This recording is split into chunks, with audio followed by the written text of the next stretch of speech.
Hi everyone, welcome back to Wisdom Academy classes. So ഇന്ന് നമ്മൾ ഒരു പൊതുവായിട്ടുള്ള കാര്യം പറയാൻ വേണ്ടിയിട്ടാണ് വന്നിട്ടുള്ളത്. ക്ലാസ് അല്ല, ഒരു ഇൻഫർമേഷൻ നിങ്ങൾക്ക് പാസ് ചെയ്യാൻ വേണ്ടിയിട്ടാണ് വന്നിട്ടുള്ളത് കേട്ടോ. അപ്പോൾ നമ്മളുടെ കുറേ എൻക്വയറീസ് വരുന്നു, അതായത് ഓഫ്ലൈൻ ക്ലാസ്സസ് അവൈലബിൾ ആണോ അതോ ഓൺലൈൻ മാത്രമാണോ എന്നുള്ളത്. അപ്പോൾ അതിനെക്കുറിച്ച് ഒരു ഡീറ്റെയിൽഡ് ആയിട്ടുള്ള വീഡിയോ പറയാമെന്ന് വെച്ചിട്ടാണ് നമ്മൾ വന്നിട്ടുള്ളത് കേട്ടോ.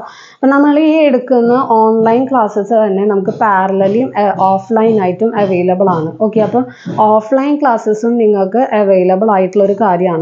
ഓഫ്ലൈൻ ക്ലാസ്സസ് നമ്മൾ പ്രൊവൈഡ് ചെയ്യുന്നത് CBSE കുട്ടികൾക്ക് വേണ്ടിയിട്ടാണ്.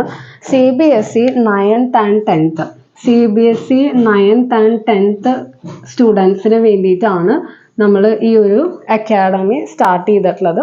സോ 9th and 10th കുട്ടികൾക്ക് ഏതൊക്കെ സബ്ജക്ട്സ് ആണ് എടുക്കുന്നത് എന്നുണ്ടെങ്കിൽ, we are taking maths, science and language ആണെങ്കിൽ ഹിന്ദിയും നമ്മൾ പ്രൊവൈഡ് ചെയ്യുന്നുണ്ടാവും. സയൻസിൽ നമ്മൾ 3 സബ്ജക്റ്റും എടുക്കുന്നുണ്ട്, that is physics, chemistry and biology. ഈ 3 നമ്മൾ എടുക്കുന്നുണ്ട് കേട്ടോ. അപ്പോൾ ഇതൊക്കെയാണ് നമ്മൾ ചെയ്യുന്ന സബ്ജക്ട്സ്. നെക്സ്റ്റ് നമ്മൾക്ക് ബാച്ച് വൈസ് ക്ലാസ്സസ് ആണ് അവൈലബിൾ ആയിട്ടുള്ളത്. 9th-നായാലും 10th-നായാലും നമ്മൾ സെപ്പറേറ്റ് ബാച്ചസ് ആണ് കൊടുക്കുന്നത്. അതായത് 10th-ന് ഒരു സെപ്പറേറ്റ് ബാച്ച് ആൻഡ് പാരലലി 9th-ന് ഒരു സെപ്പറേറ്റ് ബാച്ച് ആയിരിക്കും നമ്മൾ പ്രൊവൈഡ് ചെയ്യുന്നുണ്ടാവുക. മാക്സിമം 15 സ്റ്റുഡൻസ് ആണ് നമ്മളുടെ ഒരു ബാച്ചിൽ നമ്മൾ അക്കോമഡേറ്റ് ചെയ്യുന്നത്. അതായത് 10th-ന്റെ ബാച്ചിൽ 15 സ്റ്റുഡൻസ് ആൻഡ് 9th-ന്റെ ബാച്ചിൽ 15 സ്റ്റുഡൻസ്. സോ അപ്കമ്മിങ് ആയിട്ടുള്ള 2024-2025 അഡ്മിഷൻ നമ്മൾ ഓൾറെഡി സ്റ്റാർട്ട് ചെയ്തിട്ടുണ്ട്. അധികം വൈകാതെ തന്നെ നമ്മൾ ക്ലാസ്സുകളും സ്റ്റാർട്ട് ചെയ്യുന്നുണ്ടാവും. ബിക്കോസ് കുറച്ച് സ്കൂളിലൊക്കെ നമുക്ക് 9th-ന്റെ എക്സാംസ്, ഇപ്പോൾ ആനുവൽ എക്സാംസ് സ്റ്റാർട്ട് ചെയ്യാൻ പോവാണ്. 10th-ന്റെ ക്ലാസ് അധികം വൈകാതെ തന്നെ സ്റ്റാർട്ട് ചെയ്യുന്നുണ്ടാവും. സോ നമ്മളും അധികം വൈകാതെ തന്നെ 10th-ന്റെ ക്ലാസ് സ്റ്റാർട്ട് ചെയ്യുന്നുണ്ടാവും. 10th ആയാലും 9th ആയാലും നമ്മൾ സ്റ്റാർട്ട് ചെയ്യുന്നുണ്ടാവും. അപ്പോൾ അഡ്മിഷൻസ് നമ്മളിപ്പോൾ സ്റ്റാർട്ട് ചെയ്തിട്ടുണ്ട്.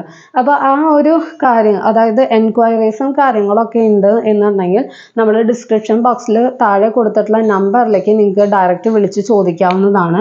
നമ്പർ 9037927973. അതേമാതിരി തന്നെ ഈ ക്ലാസ്സിൻ്റെ ഒരു ലിങ്ക്, ഒരു പോസ്റ്റ് ലിങ്ക് നമ്മൾ ഡിസ്ക്രിപ്ഷൻ ബോക്സിൽ കൊടുക്കുന്നുണ്ടോ, നിങ്ങൾക്ക് അത് ജസ്റ്റ് ഒന്ന് ഓപ്പൺ ചെയ്ത് നോക്കാവുന്നതാണ്. ഓക്കെ, ഇനി നമ്മളുടെ ക്ലാസ്സസ് എങ്ങനെയാണ് എന്നുള്ളതിൻ്റെ കാര്യങ്ങളാണ് പറയാൻ പോകുന്നത്. വൺസ് നമ്മൾ ക്ലാസ് വന്ന് ജോയിൻ ചെയ്ത് കഴിഞ്ഞ് കഴിഞ്ഞാൽ നമ്മൾ NCERT ടെക്സ്റ്റ് ബുക്സ് ആണ് ആദ്യം നമ്മൾ പറഞ്ഞു കൊടുക്കുന്നുണ്ടാവുക. അതായത് മാത്സ് ആയാലും സയൻസ് ആയാലും നമ്മൾ NCERT ടെക്സ്റ്റ് ബുക്സ് കവർ ചെയ്യുന്നുണ്ടാവും. ഓക്കെ, അപ്പോൾ once NCERT text books cover ചെയ്ത് കഴിഞ്ഞ് കഴിഞ്ഞാൽ അതിൻ്റെ ഉള്ളിൽ ടെക്സ്റ്റ് ക്വസ്റ്റ്യൻസ് എല്ലാം നമ്മൾ കവർ ചെയ്യുന്നുണ്ടാവും.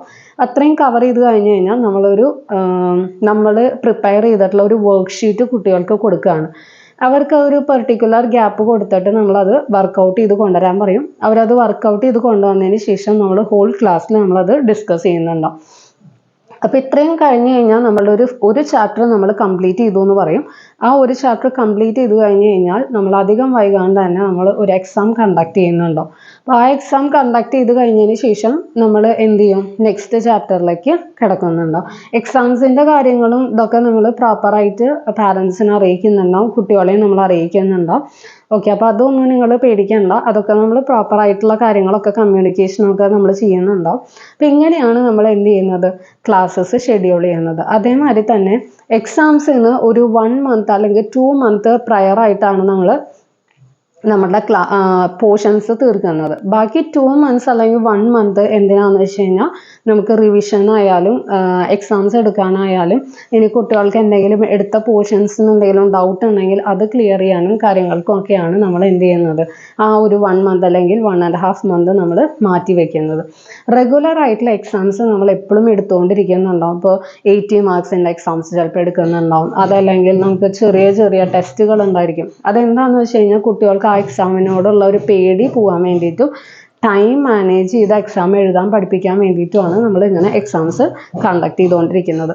അപ്പോൾ ആർക്കെങ്കിലും അടുത്ത കൊല്ലത്തെ അഡ്മിഷൻ്റെ കാര്യങ്ങൾക്ക് നമ്മൾ എൻക്വയറി ചെയ്യണമെന്നുണ്ടെങ്കിൽ നമ്മളെ ഈ ഒരു കോൺടാക്ട് നമ്പറിലേക്ക് വിളിച്ചാൽ മതി കേട്ടോ.